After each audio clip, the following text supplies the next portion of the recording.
Salut à toutes et à tous, c'est Vic, j'espère que vous allez bien et bienvenue dans cette nouvelle review d'animé en Blu-ray. Aujourd'hui, un animé que j'ai vraiment beaucoup apprécié, qu'on va parler aujourd'hui et qu'on va faire en review, c'est Après la pluie, After the Rain, disponible chez Amazon Prime en SVOD et que Kana s'est porté volontiers acquéreur pour sortir une édition VOST-FR Only. C'est donc le premier Blu-ray de Kana sur les VOST-FR Only. Alors, on va parler justement un peu de ça parce que ça fait beaucoup de débats quand ça avait été annoncé pendant le live de Kana dédié à l'animation japonaise, donc au home vidéo chez eux.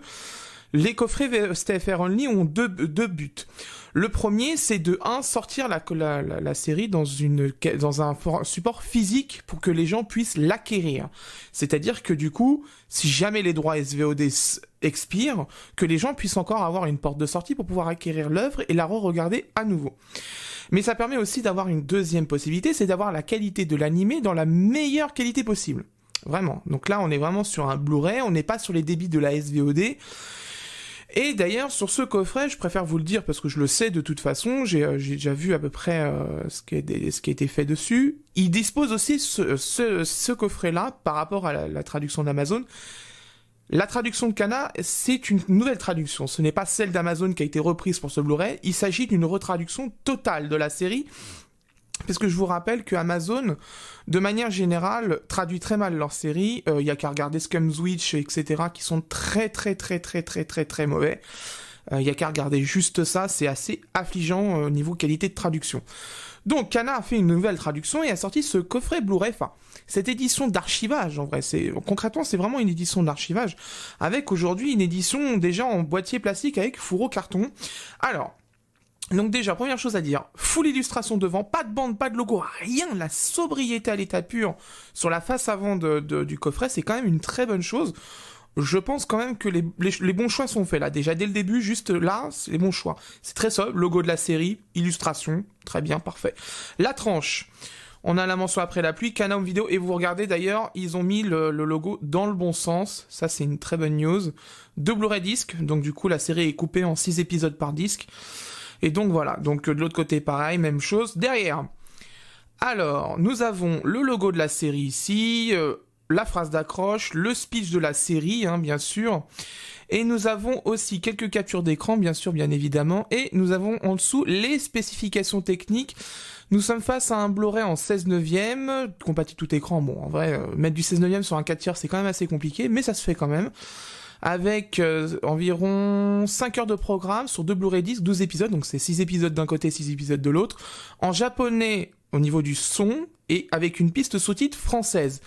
Alors, comme il y a marqué ici, ce n'est pas du Dolby Digital, c'est du DTS HDMI. J'ai déjà regardé parce que je préfère regarder maintenant directement, mais c'est du DTS HDMI. Et la mention PAL aussi n'est pas la bonne parce que l'animé est en 23,976 et le Blu-ray n'a pas besoin d'un PAL speed-up. Donc du coup, voilà. Mais ça arrive, les petites coquilles là-dessus, c'est pas très grave encore.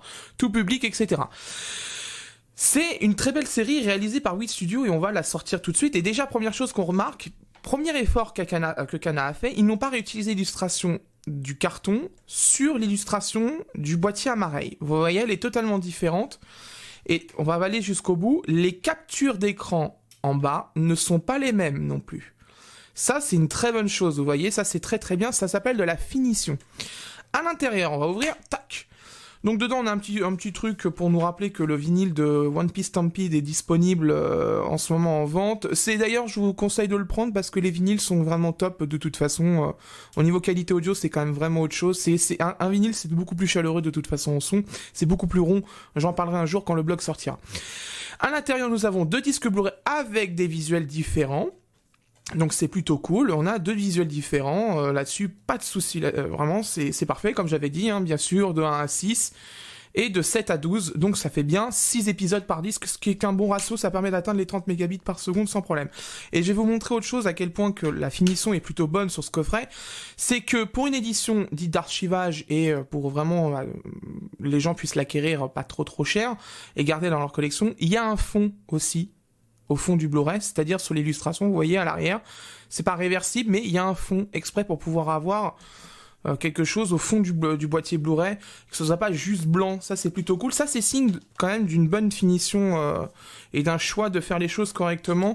Bon point là-dessus. Kana, même sur une édition simple boîtier, parce que normalement, je vous rappelle que je ne fais pas les éditions boîtier, je fais pas de déballage, mais là, il était nécessaire quand même d'en parler. Donc moi, je vais aller regarder la série en entier, hein, de toute façon. Je préfère vous prévenir, de toute façon, Après la pluie, c'est un animé qui est très compliqué au niveau technique, c'est-à-dire qu'il a énormément de dégradés de couleurs, énormément d'effets graphiques, et c'est surtout une très belle réalisation du studio Wit Studio. Franchement, là-dessus, il y a rien à dire. Quand je l'ai vu chez Amazon Prime, je me suis dit, le jour lui il sort en Blu-ray, faut absolument pas se planter sur la qualité vidéo, parce que ça peut être dramatique, en fait. Et donc, on va aller regarder ça tout de suite. Pour moi, ce sera dans quelques jours. Pour vous, ce sera dans quelques secondes.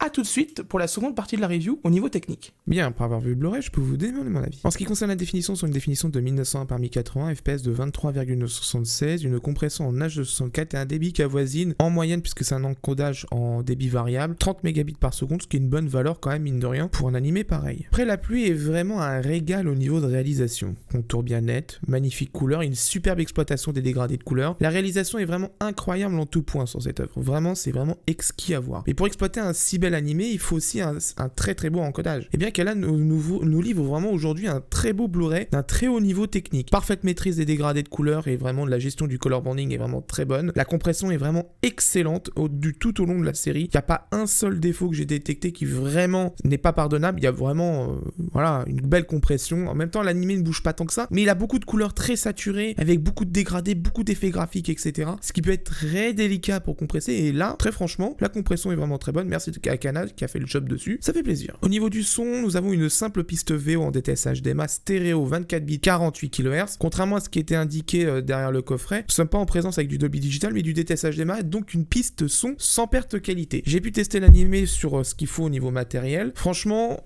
c'est vraiment une bonne piste audio. Il n'y a rien à dire là-dessus. Très bon mixage, très bonne qualité audio. Globalement, c'est vraiment agréable au casque. Il n'y a pas d'embrouille, mais mon nouveau casque que j'utilise en ce moment, mon Bayer Dynamic DT70 Pro avec un ampli FiiO K5 Pro, c'est vraiment du miel pour les oreilles. La bande son est incroyable en plus, donc franchement là, elle est là pour nous transporter dans l'œuvre, et avec l'ajout de cette piste sans perte de qualité, c'est vraiment un régal pour les oreilles. Profitez-en, c'est bon pour la santé. Des pistes audio comme ça avec une telle OST et une telle qualité audio, c'est pas courant tous les jours. Traduction sous-titres. Alors avant de parler de la traduction en elle-même, petit passage par le style des sous-titres, notamment la police d'écriture et la bordure. La police est bien lisible, que ce soit proche de l'écran ou à 2 mètres de distance d'un téléviseur, c'est parfait. Bonne bordure, bonne police d'écriture, la lisibilité est très bonne, rien à signaler sur ce point, la lecture est vraiment facile. Maintenant parlons de la traduction. Initialement, Après la pluie a été diffusé par Amazon sur sa plateforme Prime Video, et pour cette édition Blu-ray, Kana n'a pas réutilisé la traduction de Amazon, mais a préféré une retraduction totale et intégrale de la série. Dans l'ensemble, de la traduction de Kana est vraiment beaucoup plus fidèle au dialogue japonais et beaucoup mieux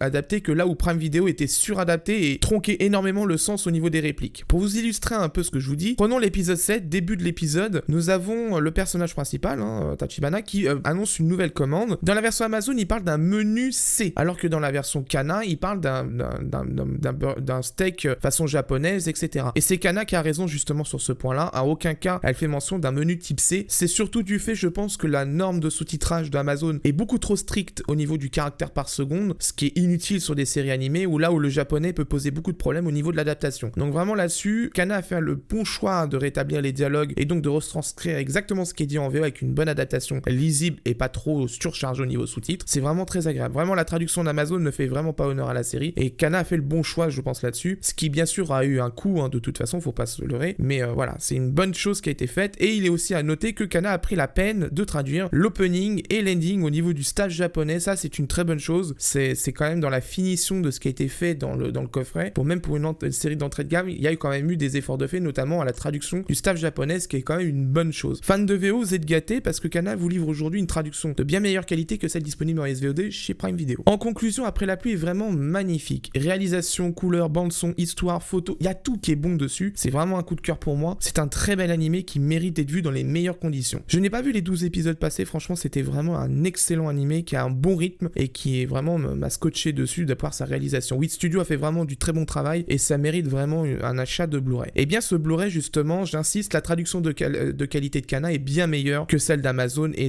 rien que cet argument justifie l'achat de ce Blu-ray. Mais aussi la qualité vidéo est de grande qualité. Franchement là-dessus on a été quand même mal servi quand même ces derniers temps au niveau Blu-ray, avec des Blu-ray de mauvaise qualité, à l'exception de King's Game de chez Dybex qui était de bonne qualité. La Kana nous livre vraiment un Blu-ray technique vraiment très très haut niveau, et franchement la compression vidéo fait vraiment plaisir. C'était pourtant très difficile parce qu'un animé pareil avec des tels dégradés de couleurs, si la gestion du color banding est très mauvaise, ça peut être vite catastrophique. La bande son est parfaite, hein. L'OST de l'animé est vraiment exceptionnel, il n'y a pas à dire, et bien sûr la qualité audio elle aussi est bonne, piste sans perte de qualité oblige. Le DTS HDMI fait honneur à cette série et c'est vraiment plaisant. Au niveau rapport qualité-prix, le coffret est vendu 34,99€ en moyenne sur Amazon, et d'ailleurs ça sera à peu près le même prix un peu partout de toute façon, puisque c'est le prix éditeur qui est à peu près respecté chez toutes les enseignes globalement. Alors je pense que cet achat vaut vraiment le coup, je vais vous expliquer pourquoi. Déjà parce qu'il y a une nouvelle traduction, et la traduction d'Amazon Prime, pour l'avoir vue en entier, je peux vous garantir que celle de Kana est de bien meilleure qualité, il n'y a pas photo là-dessus, rien que pour ça, ça mérite l'achat. Deuxièmement parce que la qualité d'encodage est vraiment au top, pas de color banding, pas de pixelisation, très bon respect des couleurs. Franchement là-dessus il n'y a rien à dire, il n'y a pas de problème sur ce Blu-ray. Franchement c'est vraiment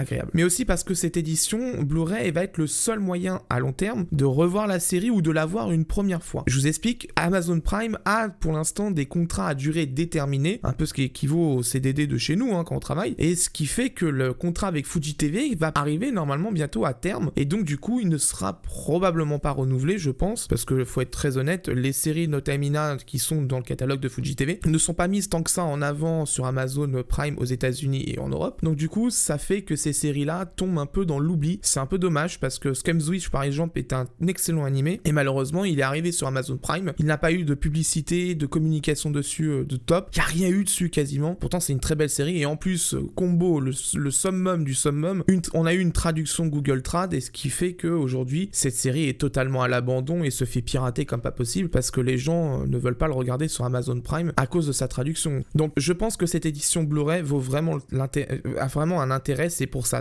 vous permettra d'archiver la série, quoi qu'il arrive vous la reverrez et dans les meilleures conditions possibles. J'insiste là-dessus parce que du coup sans bonne traduction un bon animé va être mauvais en fait, tout simplement. Une traduction c'est le pont entre vous et l'œuvre. Si le pont est mauvais et branlant, en fait votre expérience en tant que spectateur sera mauvaise, donc c'est très important. Et en plus la qualité vidéo est très bonne, donc là vraiment le pont est bien solide, il est bien en béton avec de grosses consolidations, il est très bien, il est bien stable. Voilà, c'est la fin de cette review, j'espère qu'elle vous a plu. Prochainement vous allez avoir bientôt Bloom Into You, la deuxième série en coffret VOS TFR Only de Kana. On va avoir normalement soit Black Fox, soit Vanishing Line, un des deux, ce que j'ai reçu Black Fox justement aujourd'hui. Donc du coup on va pouvoir justement faire la review de Black Fox de Kazé, parce que je vous rappelle que Kazé est sur quand même un chaînon de Blu-ray ratés ces derniers mois, c'est quand même assez incroyable. On est quand même à 3 Blu-ray quand même ratés, c'est quand même beaucoup. Donc du coup on va pouvoir faire la review de Black Fox, qui est un très bon film en plus, je l'avais déjà vu un peu sur